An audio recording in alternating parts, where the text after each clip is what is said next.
Aujourd'hui, j'ai le plaisir de vous présenter un accessoire de mode qui est peu commun, plutôt atypique. Il était en vogue à la Belle Époque et notamment dans la culture anglo-saxonne.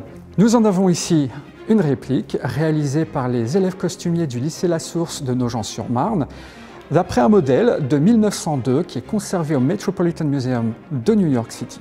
Mais il est temps de vous en dire un peu plus sur le serre-taille de bain. Depuis des siècles, la mer était perçue comme un lieu hostile, réservé au travail de la pêche, au commerce et à quelques courageux aventuriers. Si les sorties à la mer se popularisent au XVIIIe siècle, elles ont souvent un but thérapeutique, comme pour la montagne par exemple.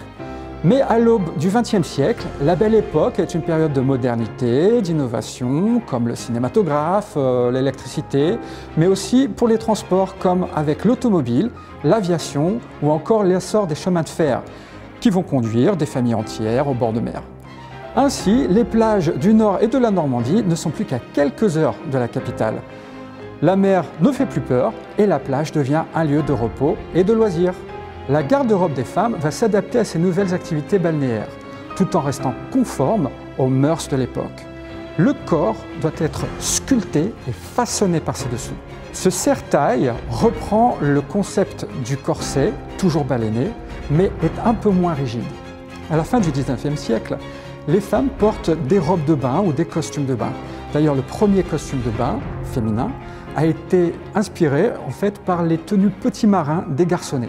Il se compose d'un pantalon ample, d'une blouse, d'une tunique floue, toujours de couleur foncée par souci de pudeur, et enfin d'un bonnet ou d'une charlotte pour maintenir les cheveux. La peau est très peu exposée à la vue et au soleil. Puis la mode s'inspire du maillot de bain masculin, les dames dévoilent leurs mollets, les genoux et 15 cm au-dessus des jambes, mais pas plus. Les bras et la gorge sont eux aussi dévoilés. Quant au maillot de bain, il est en laine tissée et toujours de couleur foncée. Et parfois, sous celui-ci, on peut même porter le fameux serre-taille de bain. Car en toutes circonstances, il est important de conserver une taille de guêpe et un buste bien droit. À la ville comme à la plage, les codes vestimentaires persistent mais s'adaptent.